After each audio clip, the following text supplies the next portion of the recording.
하나님의 말씀은 창세기 11장 1절에서 9절 말씀입니다. 창세기 11장 1절에서 9절 말씀입니다. 제가 봉독해 드리겠습니다. 온 땅의 언어가 하나요 말이 하나였더라. 이에 그들이 동방으로 옮기다가 시날 평지를 만나 거기 거류하며 서로 말하되 자 벽돌을 만들어 견고히 굽자 하고 이에 벽돌로 돌을 대신하며 역청으로 진흙을 대신하고 또 말하되 자 성읍과 탑을 건설하여 그 탑 꼭대기를 하늘에 닿게 하여 우리 이름을 내고 온 지면에 흩어짐을 면하자 하였더니 여호와께서 사람들의 건설하는 그 성읍과 탑을 보려고 내려오셨더라. 여호와께서 이르시되 이 무리가 한 족속이요 언어도 하나이므로 이같이 시작하였으니 이후로는 그 하고자 하는 일을 막을 수 없으리로다. 자 우리가 내려가서 거기서 그들의 언어를 혼잡하게 하여 그들이 서로 알아듣지 못하게 하자 하시고 여호와께서 거기서 그들을 온 지면에 흩으셨으므로 그들이 그 도시를 건설하기를 그쳤더라. 그러므로 그 이름을 바벨이라 하니 이는 여호와께서 거기서 온 땅의 언어를 혼잡하게 하셨음이니라. 여호와께서 거기서 그들을 온 지면에 흩으셨더라. 아멘.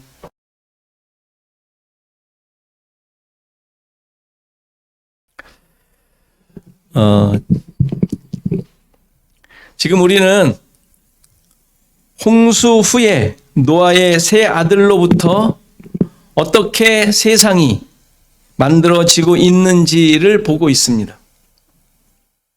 새로운 세상에서 새 생명을 가진 그러한 자들이죠. 그런데 그들이 만들어가는 세상인데 놀랍게도 하나님을 거역하며 하나님으로부터 멀어져가는 모습은 홍수 전이나 홍수 후나 다르지 않다라는 사실을 보게 됩니다.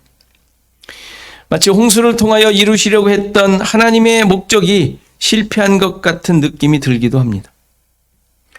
정말 그런 것일까요? 여러분들 어떻게 생각하십니까? 당연히 그런 것이 아니죠. 하나님께서는 이 세상에서 일어나는 일들을 통하여 하나님의 뜻이 무엇인지를 깨닫도록 하신 것이지 어떻게 하든지 인간으로 하여금 완전한 순종과 행동을 하도록 하여 하나님 마음에 드는 완벽한 존재가 되기를 원하시는 것이 아닙니다. 늘 말씀드리지만 죄인을 구원하셨고 원수된 자를 사랑하시고 그런 자를 위하여 십자가에서 대속의 죽음을 죽으셨다는 사실을 잊지 않으셔야 돼요. 성경을 볼 때마다, 나 자신을 볼 때마다, 모든 것을 볼 때마다 이 사실을 잊지 않고 보실 수 있어야 돼요. 그게 복음적 시각인 거예요. 은혜를 가진 자의 시각인 거예요. 그것이 없이 우리가 모든 것을 보고 판단하고 하면 다 자기 중심이 되게 돼 있어요. 그러니까 이 사실을 잊지 않고 성경을 볼 수 있어야 합니다. 물론 그렇다고 그러한 내용이 내 마음대로 살아도 괜찮겠다라는 생각을 하게 할 수도 있을 것 같아요. 그렇죠? 늘 우려하는 내용 아니에요? 제가 사족을 달면서 늘 설명하는 내용 아닙니까? 그럴까봐 오죽하면 바울도 그럴까봐 그런 얘기를 또 했겠어요? 그럴 수 없다고 얘기하면서 말이에요. 그럴 생각이 얼마든지 들을 수 있을 것 같아요. 또 좌절하면서 아유 내가 그렇지 뭐. 막 이러면서 그냥 아이 뭐 내 꼴하지 그렇지 뭐 이러면서 인정하려고 하는 것을 허용하는 것 같은 느낌이 든단 말이에요. 어차피 내가 뭐 그렇게 살아도 하나님의 뜻은 이루어지지 않아? 뭐 이러면서 말이에요. 내가 뭐 어찌한들 뭐 설사 죄를 지은들 내 마음대로 한들 모든 것이 하나님의 선하신 뜻대로 될 것이라는 아주 낙천적인 믿음의 생각과 그 기준을 가지고 가질 분들도 혹시 계실지 모르겠어요. 그러나 단언하지만 그런 생각을 가지시는 분들은 혹시 그렇게 사시는 분들이 있다면 아직 하나님의 마음을 모르는 것이고 십자가의 구속의 은혜를 깨닫지 못한 모습이라고 할 수 있어요. 우린 결코 그런 생각이 잠시 들었다가도 그럴 수 없는 존재임을 깨닫고 자기를 쳐서 복종시키는 자들인 거예요. 왜요? 이걸 아니까, 은혜를 아니까, 십자가를 아니까, 복음을 아니까 막 살 수가 없는 존재예요. 만일에 그런 생각이 들거든 이 은혜를 구하시고 십자가를 더 깊이 묵상하셔야 돼. 하나님의 은혜는 이기주의자를 위한 면죄부가 아니에요. 그렇죠? 자기만 생각하는, 자기 기준으로 생각하는 사람들에게 면죄부 주는 게 은혜가 아니란 말이에요. 십장의 족보는 하나님의 뜻이 무엇인지를 잘 보여주는 동시에 인간은 스스로의 능력과 노력으로 자신을 구원할 수 없다라는 사실을 보여주고 있고, 하나님의 은혜를 경험하더라도 하나님을 멀리하며 세상과 짝이 될 수밖에 없는 존재라는 사실 역시 보여줘요. 때문에 하나님의 주권적인 구원이 필요한 거예요. 하나님의 주권적인, 인간의 능력이나 어떤 무엇이 개입되지 않은 주권적인, 오직 하나님의 주권으로만 주어지는. 전에도 말씀드렸지만 복을 받아 창대하리라던 자나 저주를 받아 종의 종이 될 것이라는 자나 모두가 다 한 길을 가며 한 마음이 되어 하나님을 대항하는 모습을 보이고 있지 않습니까? 그 모습이 어떻게 전개되는지 오늘 읽은 본문에서 보여주고 있어요. 1절을 보면 온 땅의 언어가 하나여 말이 하나였다고 합니다. 여기서 언어라고 번역을 했는데 이 단어는 입술이라는 단어예요. 입술을 말해요. 온 땅의 입술이 하나다. 어감은 오죠? 무슨 뜻인지 대충 아시겠죠? 그러니까 언어가 하나, 그러니까 랭귀지가 하나였다라는 의미도 있지만 그 의미보다 지금 성경이 지적하고자 하는 것은 그들이 가지고 있는 어떤 생각이나 계획을 고백하고 내놓는 것이 하나였다라는 얘기. 그러니까 목적이 하나인 사람들인 거죠. 목적이 하나인. 그 목적이 어디로부터 나와요? 자신으로부터 나온. 그리고 여기서 말이라는 단어는 말씀이라는 단어이긴 한데 단순히 그 말이라는 의미가 아니라 그 말을 하게 하는 행동, 그 말로 말미암아 생긴 사건, 그 말을 하게 하는 이유 등이 포함된 단어예요. 따라서 언어가 하나이고 말이 하나였다는 말은 온 세상이 같은 생각과 같은 고백을 가지고 같은 목적을 가지고 행동하고 있었다라는 말이에요. 이들이 가지고 있던 하나된 생각, 하나된 고백, 그것으로 행동한 것이 무엇이겠어요? 그 2절부터 나오는 내용이죠.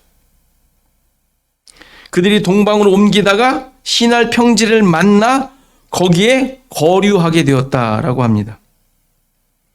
그냥 자연스러운 그 당시에 이 사람들의 생활 모습이니까 유목민과 같은 그냥 살아가고 있는 모습인 것으로 보이죠. 그렇게 사는 사람들이니까. 여기서 그들은 지난주에 말씀드렸던 대로 셈의 자손 중 욕단의 후손들이라고 말씀드렸어요. 욕단은 셈, 그 다음에 아르박삿, 그 앞에 이제 족보를 보면 아르박삿, 그 다음에 셀라, 에벨 다음에 에벨이 두 아들을 낳았는데 벨렉과 욕단인데 그 욕단을 말해요. 에벨의 큰 아들 그 벨렉은 이제 10절 이후에 나오는 약속의 자손으로 이어지고 있는 벨렉이고, 지금 욕단은 지금 이 후예들로, 지금 오늘 본문의 후예들로 나오는 자들입니다. 그 앞서 10장 30절에 욕단의 자손들이 거주하는 곳에 대한 설명이 나오는데 메사에서부터 스발로 가는 길의 동쪽 산이었다라고 보고하고 있어요. 그러니까 욕단의 후손들이 살던 곳, 사는 곳. 근데 이들이 그 살고 있었던 그 지명의 위치는 지난주에도 말씀드렸죠. 지난주에 제가 착각을 해서 다른 자손들을 얘기를 하면서 얘기를 했는데 그들은 함의 자손들이고 가나안의 자손들이었고 이들의 이름의 내용을 보면 이 욕단의 자손들의 이름의 내용을 보면 지금 그 지명이 되었는데 그 지명의 위치가 아라비아 남부 지역에 있는 이름들과 아주 흡사해요. 그러니까 그쪽으로 갔음을 알려주는 내용이죠.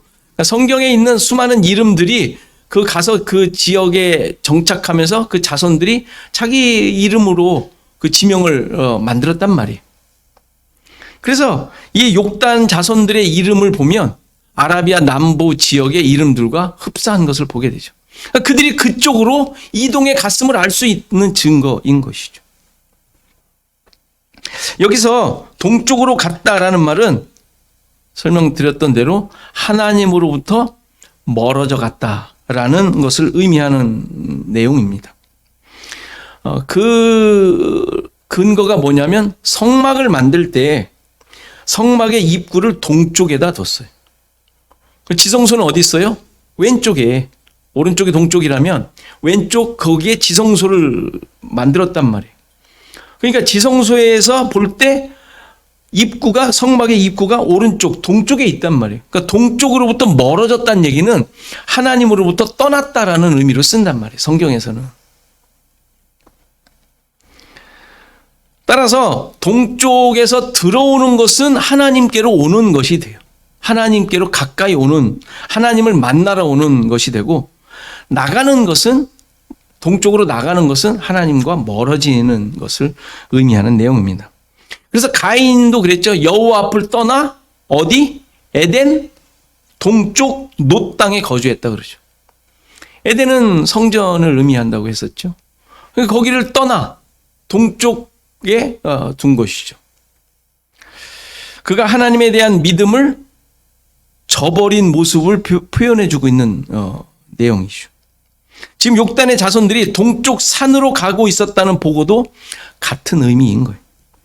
오늘 읽은 본문에서도 동방으로 옮기다가 성경이 이상하지 않아요? 자꾸 그 표현을 하잖아요. 실제로 동방으로 갔을 거예요. 그런데 그것이 성경에서는 계속 그 의미로 쓰고 있단 말이에요. 동방으로 옮기다가 시날 평지를 만났다는 것도 하나님을 떠난 자들의 모습을 표현하고 있는 것이고 그들이 어떤 상황이 생겨요? 하나님을 대항하던 니무롯이 건설한 나라, 시날 땅, 평지를 맞닥뜨리게 되는 거예요. 그러니까 이런 모습에서 아주 중요한 사실을 또한 깨닫게 되죠. 이들은 자신들의 삶을 따라 살아간 거예요. 유목민의 모습이니까 유목민의 삶을 사는 것이죠. 목초지를 따라 그 자기들의 가족들, 짐승들이 잘 먹고 살 수 있는 거 물 따라 풀 따라 간 거예요. 그러니까 특별한 목적 갖고 간 것이 아니라 거기에 누구 있대 간 게 아니라 그냥 간 것이죠. 이런 삶의 환경 속에서. 근데 성경은 그들이 하나님을 떠나갔다라는 사실을 굳이 표현을 한단 말이에요. 그러니까 하나님을 떠난 자의 운명이 어떠한지를 보여주고 있는 거예요. 시날 평지는 니무롯이 건설한 나라가 있던 장소예요. 그 나라를 만난 것은 우연이 아닌 것이죠. 그들이 그냥 사는 것은 우연처럼 같지만 그 땅을 만난 것은 우연이 아닌 거예요. 왜? 하나님을 떠났으니까. 그러니까 하나님을 떠난 존재는 하나님을 대신할 어떤 세상의 가치와 그 힘과 그 자리와 거기서 얻는 그 안위를 찾아 거기에 안주하게 된다는 것을 보여주죠. 근데 그게 결국 하나님을 대항하는 곳으로 가게 돼요. 그러니까 우리의 신자들의 삶 속에서도 늘 자신을 돌아봐야 하는 이유가 여기 있는 거예요. 나도 모르게 우리는 습관적으로 늘 사는 것처럼 살게 되잖아요. 근데 지금 그 모습이, 그 방향이, 그 표대가, 그 시선이 동쪽이냐 이거예요. 하나님을 등지고 있지 않느냐 이 말이에요. 그러면 반드시 세상과 짝하게 돼요. 이건 뭐 예외가 없어요. 예외가. 아니야, 나 그래도 하나님 믿어. 이런 사람 수두룩하죠. 하나님 등지고 있으면서. 왜? 옛 것은 알거든. 그걸로 사는 건 아니잖아요. 하나님의 은혜가 주어지듯이 그렇게 사는 사람들은 세상의 은혜가 주어져요. 주어지는 거예요. 안 찾아도. 하나님의 은혜 여러분들이 찾습니까? 은혜는 주어지잖아요. 하나님께서 그것을 내가 받고 있는가 깨달으라는 것이죠. 찾아보라는 것이죠. 돌아보라는 것이죠. 그게 아니라 세상이 주는 이런 안위, 편안함, 보이는 것에 내가 안주하고 있는지 이거 보라는 거예요. 신자들의 신앙 자세, 늘 말씀을 보고 이런 예배 자리를 찾고 또 내가 어디에서든지 하나님을 의식하며 의지하려고 하는 이유가 거기에 있는 거예요. 그게 아니면 뭐 왜 하겠어요? 하나님 뭐 왜 찾습니까? 늘 뭐 안 찾아도 하나님 계신데 말 그대로. 그렇죠? 내가 찾는다고 오고 오라 그런다고 오시고 그럽니까? 그거 아니잖아요. 임마누엘인데. 나의 모습이 어떠냐 이거예요. 나의 모습이. 그 하나님을 의식하고 있고 그 하나님을 쫓으며 살고 있냐 이거.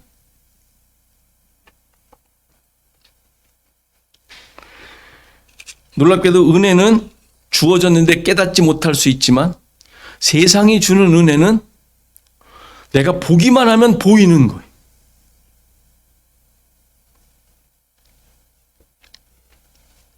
하나님의 백성들이 세상의 것들을 자신의 소유로 만드는 모습은 이미 에덴 동산에서 선악 지식의 나무를 보고 일어났던 사건이에요. 가인이 아들 에녹의 이름으로 성을 쌓고 그 후손들이 번성할 때도 있었던 일이에요. 그들이 뭐 문화 창조자들이었잖아요. 가인의 후손들이. 그리고 하나님의 사람들이 사람의 딸들의 아름다움을 보고 아내로 삼아 네피림이 되었을 때도 있었던 일이지 않습니까? 세상의 것으로 자기 소유로 삼는 하나님의 백성들이 그 모습이죠. 지금도 오늘 본문에서도 동방으로 가다가 신할 땅을 발견하자 사람들이 서로 말하며 엄청난 계획을 세우자고 하죠. 자신의 것을 만들자는 것 아닙니까? 자신의 것. 우리 것 만들자, 우리 것. 그러니까 인간에게 기준을 둘 때 늘 일어나는 일들이에요. 안 믿는 사람들이라 치고, 그렇다 치고, 우리 믿는 사람들조차도 말입니다. 자, 이들이 이제 자신의 것을 만들자는 계획을 하며 세우고 서로 합의하는 모습을 보이는데 이때 옮겨간 무리들만이 그러한 합의를 한 게 아니라 그랬죠. 그곳에 살고 있었던 신할 평지에 살고 있었던 그 니무롯의 후예들도 함께 이들이 이런 계획을 세우게 됩니다. 이것이 바로 1절에서 나와 있는 대로 언어가 하나였다는 의미예요. 언어가 하나. 한 마음, 한 생각, 한 고백을 한 입술로 하고 있는 모습이죠. 그런데 이들의 합의한 내용이 좀 수상하죠. 단순한 소유욕이 아니라고 했습니다. 벽돌을 만들어 견고히 굽자고 합니다. 이것에 대해서 문명의 발달로 생각할 수도 있어요. 불을 사용하여 더 단단한 그리고 더 높이 지을 수 있는 건축술이 개발된 것으로 이해할 수도 있잖아요. 근데 성경은 그런 거에 관심 없다 그랬죠. 그런 것을 얘기하려고 쓰지 않았다 그랬어요.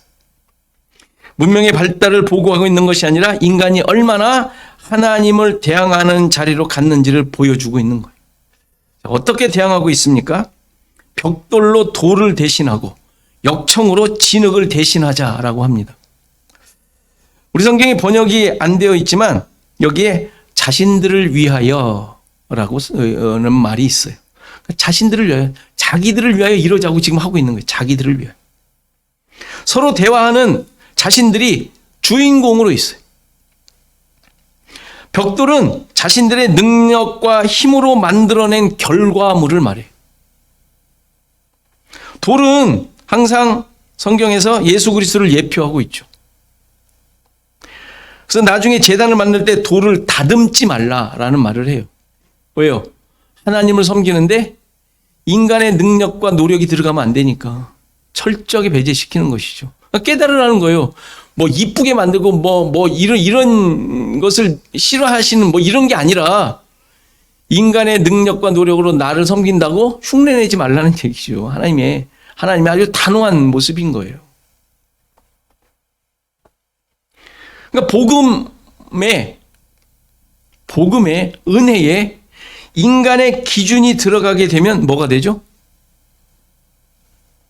기복주의가 되는 거예요. 기복주의. 그렇죠. 그리고 계속 그것을 추구하다 보면 미신적 신앙이 되는 것 아닙니까?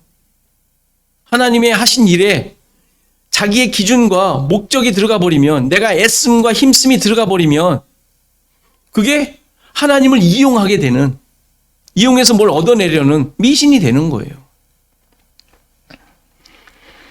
그런데 이러한 하나님의 의지와 뜻을 아예 무시하고 그들 스스로 만들어내겠다는 의지를 보이고 있는 것이 벽돌로 대신하겠다라고 말하는 것이죠. 역청으로 진흙을 대신하는 것도 같은 의미죠. 여기서 역청은 방주를 만들 때 사용한 그 단어가 아니에요. 다른 단어예요. 그런데 그 쓰임새는 같은, 용도는 같은 것이죠. 벽돌 사이를 붙여서 굳게 해주는 것이죠. 그런데 진흙은 성경에서 토기장이가 사용하는 재료로 설명이 돼요. 그런데 이것을 사용하지 않고 자기가 가공한 역청을 쓰겠다고 선언한 거예요. 그러니까 진흙은 하나님께서 쓰시는, 하나님께서 만드시는 원재료죠. 그걸 안 쓰겠다는 거예요. 내가 만든 그 역청으로, 의미는 같은 어원에서 나온 단어예요. 역청과 진흙으로 번역을 했지만 같은 단어에서 나온, 어원이 같은 단어예요. 그래서 진흙이라는 말로도 같이 써요. 쓸 수도 있어요. 그런데 굳이 이렇게 분류를 한 이유는, 역청은 지들이 지금 쓰겠다는 역청은 자기들이 가공해서 쓰겠다라는 의미의 그 역청을 말하는 거예요. 그러니까 이렇게 자신들의 방법과 능력으로 만들겠다고 선언하고 있는 거예요. 모든 것을. 그러면서 뭘 만든다고요? 성읍과 탑을 만들겠다고 하는 거예요. 인간의 능력과 그들의 그 의가 표현이 되어 이제 바벨탑을 쌓게 된 내용임을 보여주죠. 그런데 탑을 쌓는 목적이 또 나오죠. 탑 꼭대기를 하늘에 닿게 하여 우리의 이름을 내고 온 지면에 흩어짐을 면하자는 것이었습니다. 흔히 탑은 성읍의 망대, 파수하는 곳, 이렇게 보는 데 있지 않습니까? 구탱이 있어가지고 높아가지고 이제 적이 쳐들어오는지 안 쳐들어오는지 먼저 봐야 되는 파수대. 그 높은 곳을 의미하죠. 그런데 그것을 하늘에 닿게 하겠대요. 여기서 이 탑의 꼭대기라는 단어가 머리라는 단어예요. 뭔가 생각나지 않습니까? 홍수가 그치고 방수가 아라랏산에 머물렀을 때 점점 물이 줄어들자 열째 달 초하루에 산들에 봉우리가 보였다. 근데 그 봉우리가 무슨 단어? 머리라는 단어란 말이에요. 머리. 근데 이 봉우리가 어떤 존재였다고요? 그냥 뭐 답밖에 모르세요? 홍수에 의해 다 잠겨버리고 그 세상이 자랑하던 교만이 교만한 산이었지만 그 교만이 삭제되고 잘라 없어지고 그게 죽고 예수 그리스도가 머리된 존재로 다시 보여지고 다시 나타나고 있는 것을 상징화한 모습이란 말이에요. 예수 그리스도가 머리된 자로 다시 드러나게 된 모습이 봉우리가 보였다라고 표현한 거란 말이에요. 이렇게 만들어진 머리가 진정한 하나님의 백성의 모습인 것이죠. 그런데 바벨탑은 인간의 능력과 힘으로 만들어낸 인간의 의를 머리로 해서 하나님께 들이대겠다라는 거예요. 그 표현을 지금 하고 있는 것이죠. 교만의 극치를 또한 보여주죠. 그러면서 우리 이름을 내재요. 우리 이름. 여기도 생략된 내용이 우리를 위하여. 전부 다 우리를 위하여 계속 다 있어요. 굳이 생략을 했나 모르겠어요. 원어에는 있는데. 그러니까 모두가 다 자신을 위한 것으로 행동하고 있다는 것이죠. 언어가 하나라는 의미예요, 이게. 모든 사람들이 언어가 하나. 지금 이 세상도 똑같은 거죠. 언어가 하나인 거예요. 하나님을 대항하는데 하나가 다 돼 있지 않습니까? 그리고 그들이 목적하며 세우려고 하는 것이 다 하나잖아요. 이름을 낸다라는 말은 여기서 낸다라고 했는데 만들다라는 단어예요. 만들다. 이름을 만들다. 이름은 앞에서도 우리가 배웠지만 소유권을 의미한다고 그랬어요. 하나됨을 의미한다고 했어요. 하나됨. 근데 그것을 스스로 만들겠다라는 거예요. 스스로. 이름을. 내가. 그러니까 내 것 만들겠다. 내가 이 세상과 하나가 되겠다. 세상을 나와 하나로 만들겠다. 이 얘기죠. 그러니까 하나님의 뜻과 계획을 아주 대놓고 대항하고 있는 모습임을 보여주죠. 그러니까 이렇게 하나님을 대신하여 자기가 그 자리에 앉아 이 세상을 이렇게 좌지우지하겠다, 다스리겠다라는 그 의지를 보여주고 있는 내용이. 잠언 18장 10절을 보면 중요한 구절이 하나 나오는데 우리가 잘 아는 구절이죠. 여호와의 이름은 견고한 망대라. 의인은 그리로 달려가서 안전함을 얻느니라. 견고한 망대가 여호와의 이름이랍니다. 그러니까 지금 이들이 짓고 있는 것이 여호와의 이름이어야 되는데 자기 이름을 내겠다라고 하는 거예요. 그 자리. 그러니까 혹시 높아진 게 있다라는 것은 그게 다 하나님 것이고 하나님인데 거기에는 하나님의 이름만 있는데 그리고 거기에 의인들, 하나님의 백성들은 거기에서 평안을 얻는데 그곳에 가서 이들은 자기가 그 자리를 차지하겠다라는 거예요. 다 내 밑으로 오라는 것이죠. 이 의지를 표현하고 있는 모습이 지금 바벨탑을 쌓고 있는 모습인 거예요. 얼마나 이들이 하나님으로부터 벗어나 자신의 삶을 만들어가고 있는지를 보여주고 있는 것입니다. 그리고 이 탑을 높게 세운 이유가 온 지면에 흩어짐을 면하자는 것이 목적이었음을 보여주죠. 이건 역시 하나님을 대항하는 모습이에요. 흩어지다라는 말은 깨뜨리다라는 의미예요. 그러니까 깨뜨려짐을 면하자라는 거예요. 그러니까 깨지지 않고 하나가 되어 존재하겠다는 의지를 보여주고 있는 건데 이 모습은 하나님의 약속을 오해한 모습이에요. 하나님의 약속이 뭐였죠? 생육, 번성, 충만. 이게 무슨 흐트러뜨리는 건 줄 알고 있어요. 그렇게 오해를 하는 것이죠. 우리는 그렇게 하지 않겠다. 우리는 하나로 그냥 똘똘 뭉쳐 있겠다. 생육, 번성, 충만이 뭐라 그랬어요? 수를 눌리고 흩어져서 땅을 지배하라는 내용이었습니까? 그게 아니었죠. 생명을 가진 자들이 하나님의 뜻을 드러내며 그 뜻을 이루는 삶을 사는 것, 이게 생육, 번성, 충만이란 말이에요. 그걸 자기들이 해요? 아니요. 하나님이 하시겠다고 약속해 주시는 말씀이라 그랬잖아요. 그런데 지금 우리는 흩어지지 않고, 아니, 그런 당신이 말하는 그런 거 하지 않고 내가 똘똘 뭉쳐서 우리들이 우리의 뜻을 이뤄내겠다라고 지금 얘기하고 있는 것이 흩어짐을 면하겠다고 말하는 것이죠. 그러니까 이렇게 하나님의 약속에 대해 인간이 기준이 되자 자기 이름을 내는 것이 최고의 목표가 되는 거예요. 그리고 서로 하나가 되어 적극적으로 하나님을 대항하며 도전하는 것이 목표가 되어버리는 것이죠.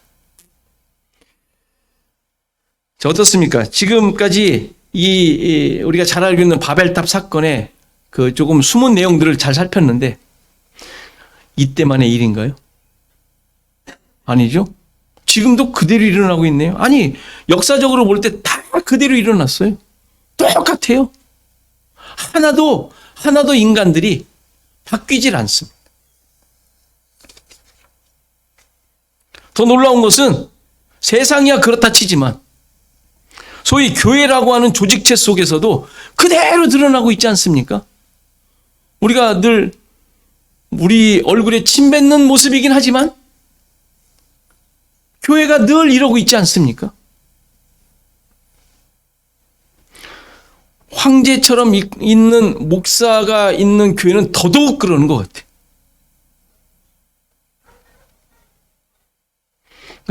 저 막 섬기려고 그러지 마세요. 저를 막 위해 주려고 하는 것도 자제를 하셔야 돼요.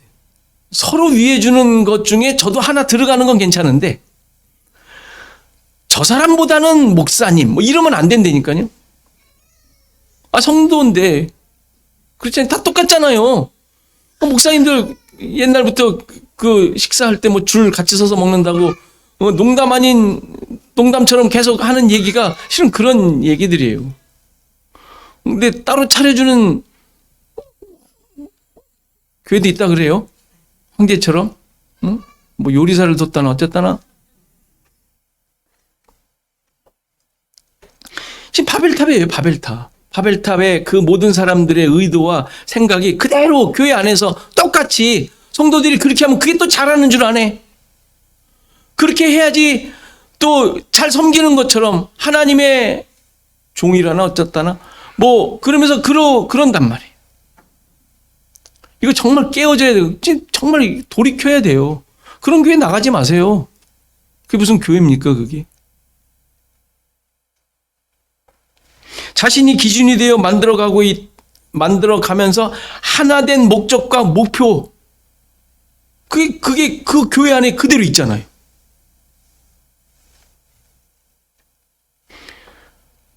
그래서 지금의 교회는 그 교회 이름을 세상에 내는 것이 목표가 돼 있어요. 그 이름을 내고 흩어짐을 면하자 그래가지고 수십만 명이 모이잖아요. 뭐 하는 건지 모르겠어요. 그리고 대신하는 것들이 많아요. 인간의 노력과 능력이 대신해요. 모든 걸 대신해요. 돈 있는 사람들이 대신하는 거 많잖아요. 그리고 열심을 가진 사람들이 대신하는 거 많잖아요. 건강한 사람들이 대신하는 거 많잖아요. 교회 안에서 우리가 대신하는 거 많잖아요. 도대체 하나님은 어디가 있습니까? 보이지 않는 하나님의 능력은 어디가 있냐고요. 보이지 않는 하나님의 능력. 왜 보이는 우리의 능력으로 다 하려고 그러냐고요.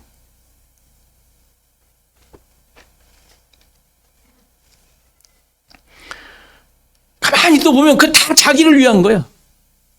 안 그래요? 그렇게 하면 하나님 벌 준대. 그럼 누가 하겠어? 하나님 복 준다니까 다 하고 있지. 다 자기를 위한 거잖아요. 내가 그렇게 열심히 일했더니 저 사람만 복을 받네. 누가 하겠어요 계속. 아니잖아요. 안 하잖아요. 그럴 사람이 어디 있어요? 어느 교회에. 다 자기를 위한 거예요. 바벨탑 쌓는 사람하고 똑같잖아요. 바벨탑을 쌓은 자들의 정신이 그대로 교회에 들어와 있는 것을 보게 되죠. 그러니까 지금쯤 우리 정말 생각해야 돼요. 교회가 지금 어디에 있는지, 무엇을 하고 있는지, 어디를 향해 가고 있는지. 뭐 하나님이 일한다 그러겠죠. 말은 그래요. 이 사람들도 하나님의 그 홍수 생각하면서 다 했을 거 아니에요. 다 생각하면서. 근데 보이는 것으로 다 메꾼 거잖아요.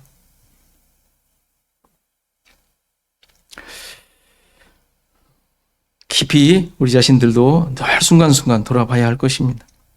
이렇게 하나님을 대항하며 자신을 위해 힘쓰고 있는 현장에 하나님께서 보려고 내려오셨어요.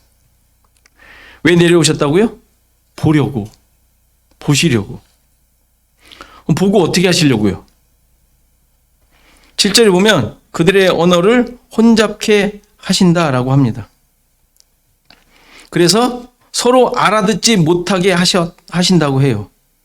여기 혼잡하게 하다라는 말은 섞다, 혼합하다 라는 뜻과 함께 먹이를 주다, 기름을 붓다 라는 의미가 있어요. 언어를 혼잡하게 하셨다는 말은 이들이 가지고 있던 목적과 고백이 하나였는데 이것에 하나님의 뜻과 목적과 하나님에 대한 고백과 하나님의 기름 부음을 거기에 섞으셨다라는 말이에요. 이게 혼잡하게 하다라는 단어의 의미예요. 좀 더 구체적으로 말한다면 그들의 그런 자기만 알고 있는 그 현장 속에 하나님의 은혜를 베푸셨다라는 말이에요. 이해되겠어요? 이해되세요? 그들을 그냥 막 섞어놓은 게 아니라 하나님이 내려오셔서 하나님의 뜻과 의지와 목표와 하나님에 대한 고백과 이것들을 거기에 섞으셨다라는 거예요. 그렇게 되자 일어나는 현상이 뭐예요? 서로 말하는 내용이 달라져요. 그래서 서로 알아듣지 못하게 되었대요.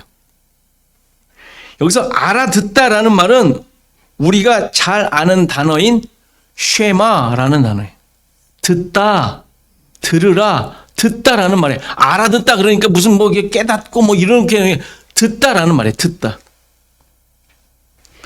그런데 이들이 어떻게 반응했다고요? 듣지 않게 되었다라는 말이에요. 듣지 않게 되었다. 알아듣지 못하게 되었다라는 게 아니라 듣지 않게 되었다라는 말이에요. 안 듣게 된. 인간이 기준이 된 세상, 목적과 고백이, 생각이 하나인 그런 상황에서 세상 것으로 똘똘 뭉쳐진 그런 상황 속에서 하나님의 뜻과 생각이 들어가게 되자, 다시 말해서 하나님을 대적하던 자들 속에 참된 하나님의 말씀이 개입하게 되자 듣지 않게 되었더라는 거예요.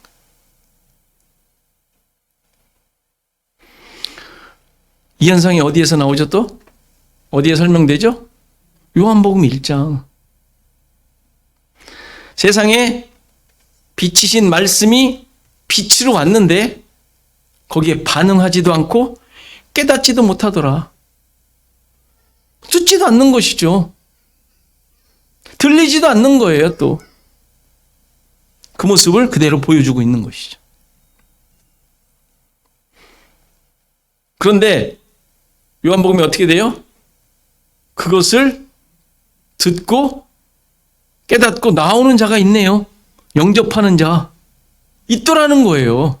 그 어두움 속에서.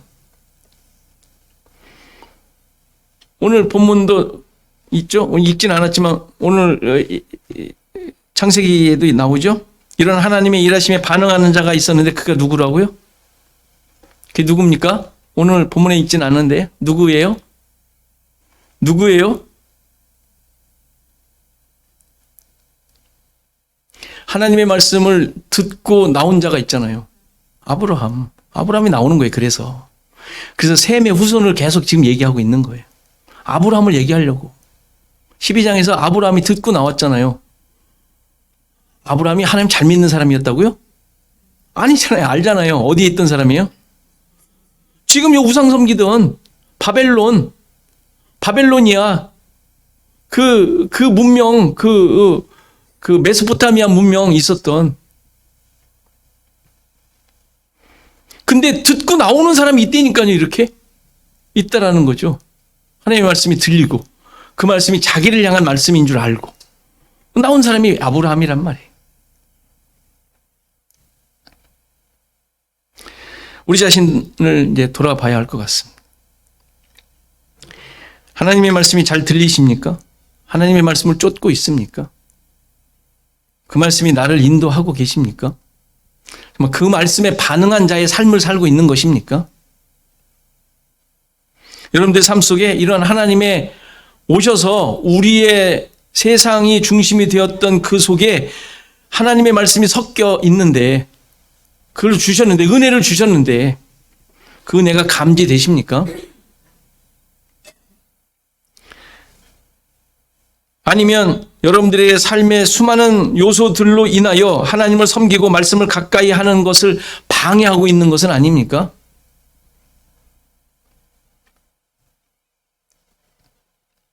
하나님을 가까이 함이 내가 노력하여 만들어내는 것이 아니라 기쁨으로 하는 것이냐 한번 물어보세요.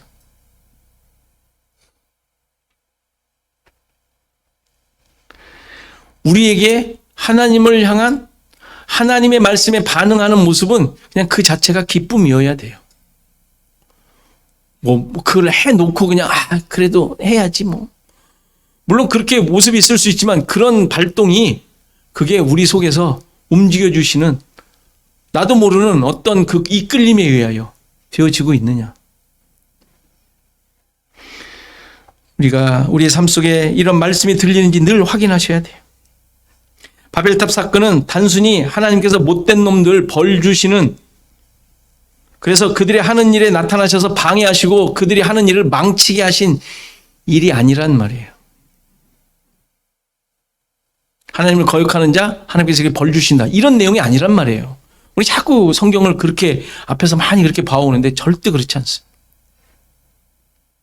이들을 향하여 구원의 역사를 드러내시는 거예요. 인간은 그럴 수밖에 없어요. 하나님을 늘 멀리 떠나요. 그런데 하나님은 계속 쫓아오셔서 은혜를 베푸신다고요. 깨달으라고. 내가 너희를 구원해낸다. 계속 말씀해 주시는 게 우리 창세기서부터 1장부터 계속 봐온 내용이지 않습니까? 하나님 계속 그렇게 일하시잖아요. 아까 말씀드린 대로 죄인 되었을 때, 원수 되었을 때, 죄인이 아니고 원수가 아니면 뭐로 하나님이 찾아오시겠어요? 그런 사람은 잘 살아가라 그러세요. 그런 자들을 위해 자신을 내어주시고 그들과 같이 되심으로 구원의 은혜를 베푸신 것이죠. 신자들은 이러한 은혜를 깨닫고 반응하며 순종하는 길을 가게 된 자들, 지금 가고 있는 자들을 말하는 거예요. 말씀을 늘 가까이 하며, 그래서 나를 향하신 하나님의 그 애쓰심과 찾아오심을 깨닫고 거기에 반응함으로 여러분들에게 참된 기쁨과 평안이 여러분들 삶 가운데 넘치시기를 간절히 바랍니다.